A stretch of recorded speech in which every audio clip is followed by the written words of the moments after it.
Assalamualaikum warahmatullahi wabarakatuh. Perkenalkan, nama saya Muhammad Ismail Saleh, NIM C0222-302.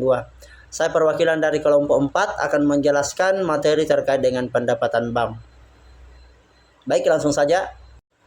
Baik, pertama saya akan menjelaskan pengertian pendapatan bank. Jadi definisi pendapatan bank adalah penghasilan yang diterima bank dari kegiatan operasional maupun non-operasional selama periode tertentu. Pendapatan ini menjadi indikator keberhasilan operasional bank dan bagian penting dalam laporan keuangan. Menurut Hasibuan, pendapatan bank adalah jika jumlah penghasilan yang diterima lebih besar daripada jumlah pengeluaran atau biaya yang dikeluarkan. Penghasilan bank berasal dari hasil operasional, bunga, pemberian kredit, agio saham, dan lain-lain. Pendapatan bank terdiri dari beberapa komponen. Lapoliwa dan Kuswandi menyatakan bahwa pendapatan dalam bank terdiri dari beberapa komponen seperti pendapatan bunga, pendapatan provisi, kredit, pendapatan komisi, dan pendapatan lainnya sebagai akibat dari transaksi bank yang merupakan kegiatan utama atau bukan. Selanjutnya, komponen pendapatan bank terdiri dari dua. Yang pertama ada pendapatan operasional, yaitu pendapatan yang berasal langsung dari kegiatan utama bank seperti hasil bunga, provisi dan komisi, pendapatan valuta asing, pendapatan lainnya. Terus yang kedua ada pendapatan non bunga, yaitu pendapatan dari jasa atau fee based income seperti pemasaran produk atau transaksi jasa. Selanjutnya ada pendapatan non operasional, penghasilan yang tidak terkait langsung dengan kegiatan utama seperti sewa ruang kantor. Selanjutnya ada jenis pendapatan utama bank, terdiri dari dua. Yang pertama pendapatan bunga atau interest income, yaitu penghasilan dari kredit atau penempatan dana. Terus yang kedua ada penempatan non bunga atau fee based income, yaitu penghasilan dari fee, provisi atau komisi atas jasa perbankan. Terus ada pendapatan operasional, terutama dari bunga, adalah porsi terbesar yang berulang dan berkelanjutan, sedangkan pendapatan non operasional bersifat tambahan. Terus ada materi kedua, yaitu pendapatan bunga atau interest income. Menurut Rinaldi menjelaskan bahwa pendapatan bunga adalah pendapatan yang diperoleh dari kegiatan operasional bank, terdiri dari hasil bunga dan provisi, kredit, dan komisi kredit. Sedangkan menurut Riyadi, pendapatan bunga adalah pendapatan yang berasal dari transaksi pinjaman dan penempatan dana di pasar uang antar bank, di samping hasil yang diperoleh dari perdagangan surat-surat berjangka pendek. Jadi dari kedua pendapat di atas, maka dapat saya simpulkan bahwa pendapatan bunga adalah pendapatan yang diperoleh bank dari transaksi pinjaman dari seluruh kegiatan operasional bank yang terdiri dari hasil bunga. Nah, tingginya pendapatan bunga dipengaruhi oleh optimalisasi penyaluran dana bank, tingkat suku bunga, serta kolektibilitas kredit yang disalurkan. Nah, semakin banyak dana yang disalurkan, maka semakin tinggi pendapatan bunga yang diperoleh bank. Semakin tinggi tingkat bunga pinjaman, semakin tinggi pendapatan bunga yang diperoleh. Demikian pula jika tingkat kolektibilitas kredit baik, maka semakin banyak pula pendapatan bunga yang diperoleh. Selanjutnya, bunga merupakan hasil penting bagi suatu bank dalam penarikan tabungan dan penyaluran kredit. Nah, penarikan tabungan dan pemberian kredit selalu dihubungkan dengan tingkat suku bunga. Jadi bunga bagi bank bisa menjadi biaya atau cost of fund yang harus dibayarkan kepada penabung. Tetapi di lain pihak, bunga dapat juga merupakan pendapatan bank yang diterima dari debitur karena kredit yang diberikan.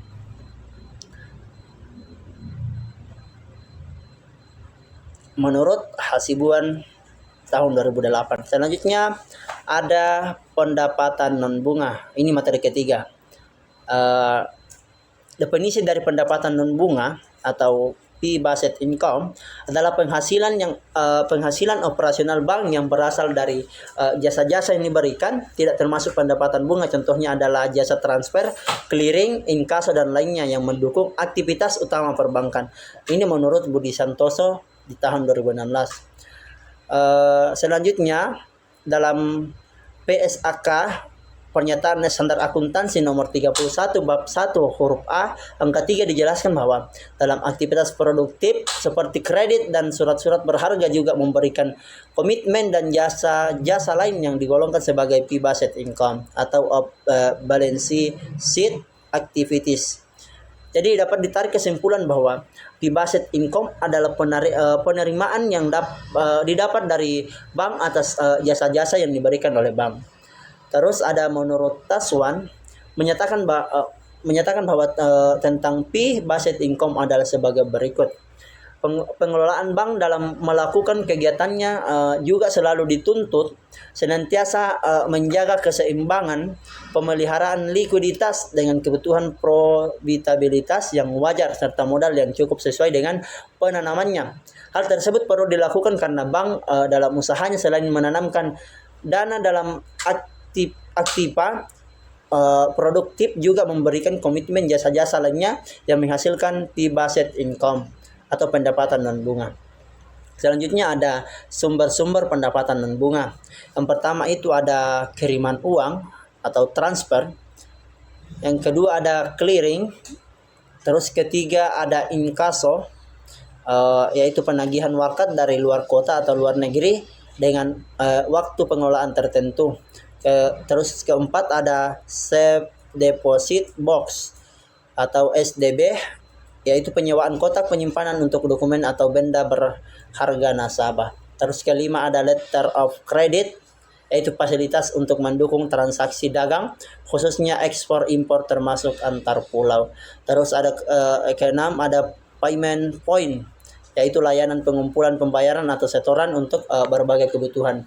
Terus ada ketujuh itu bank garansi, yaitu surat jaminan pembayaran kepada pihak ketiga, memastikan kewajiban nasabah kepada pihak lain.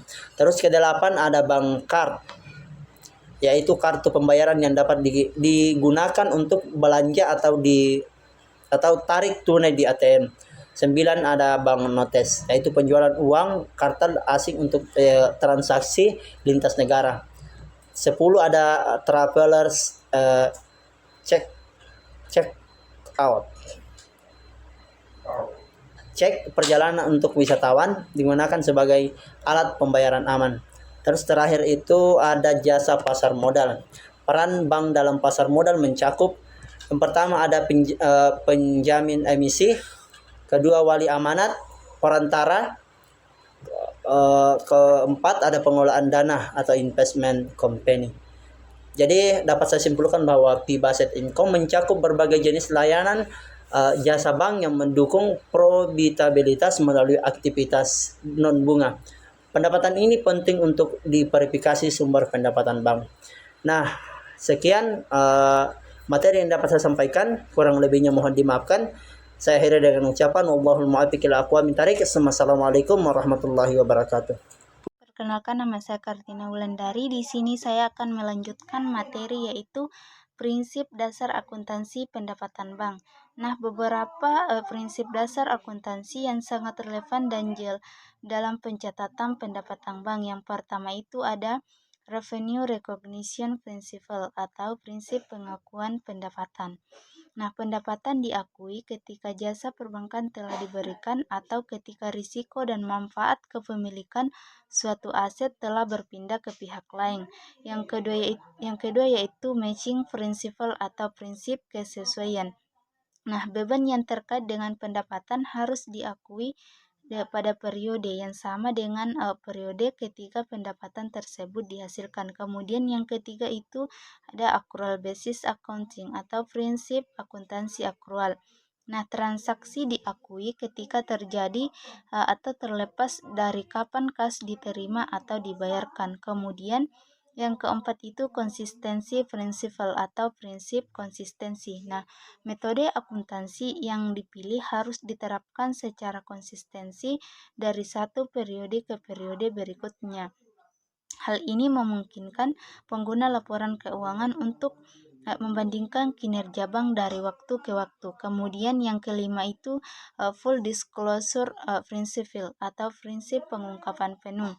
yaitu semua informasi yang relevan untuk pengambilan keputusan oleh pengguna laporan keuangan harus diungkapkan secara lengkap dan jelas. Selanjutnya, pengaruh pendapatan bank terhadap laporan keuangan terdiri dari 4. Yang pertama itu ada peningkatan laba bersih. Nah, pendapatan yang lebih tinggi secara langsung meningkatkan laba bersih bank.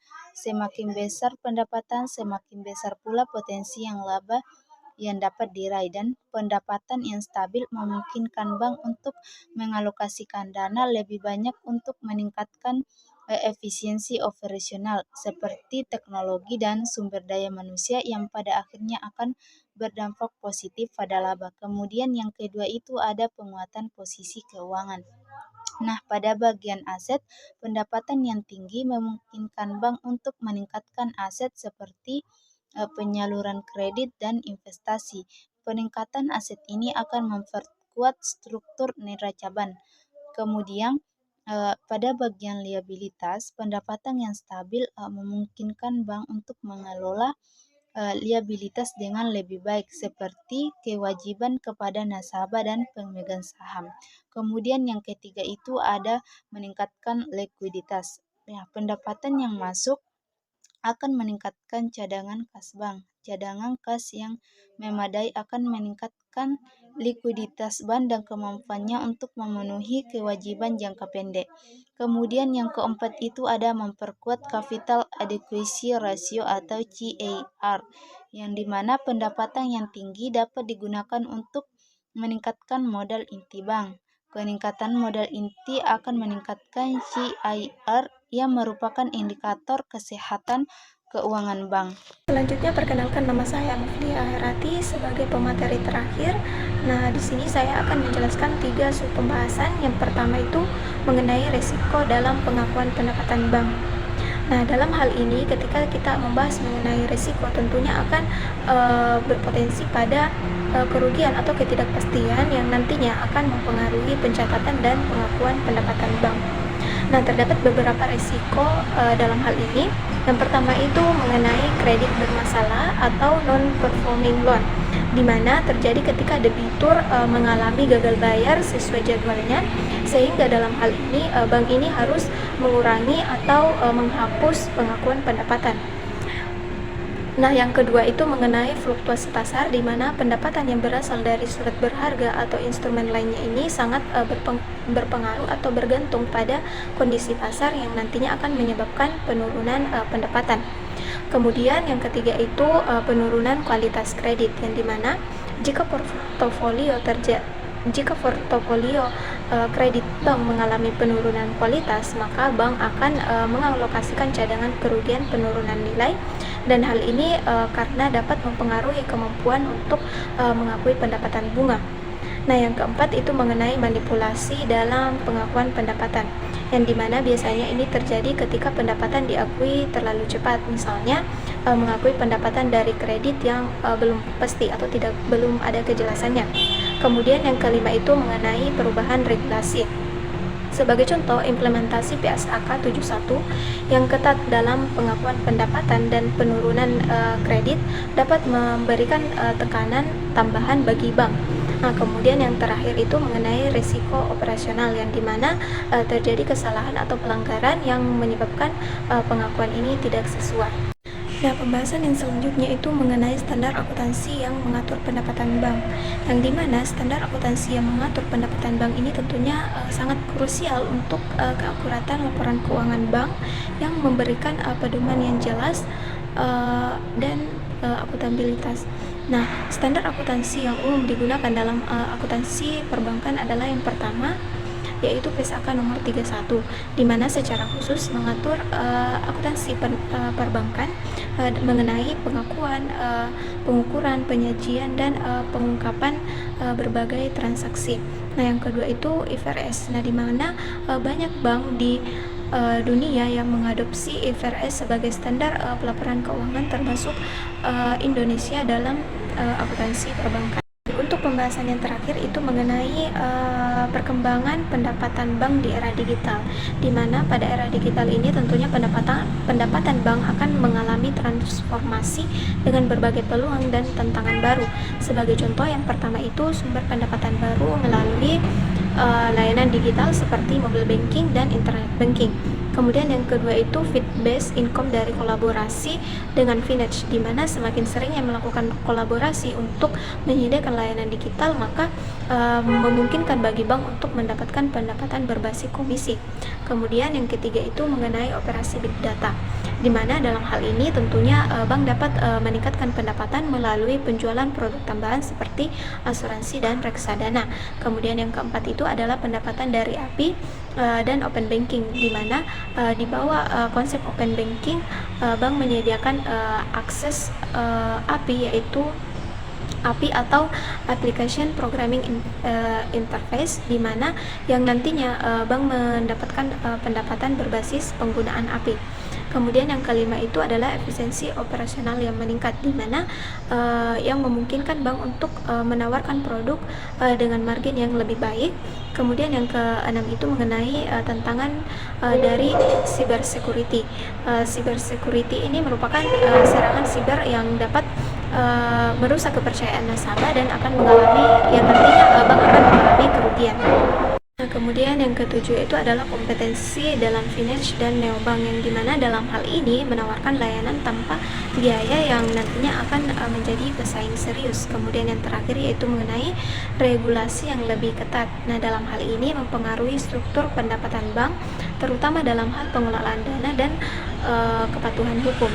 Nah, baik, mungkin itu saja yang bisa saya sampaikan, dan itulah pemaparan materi kami dari kelompok 4. Kurang lebihnya mohon dimaafkan. Wabillahi taufiq wal hidayah. Wassalamualaikum warahmatullahi wabarakatuh.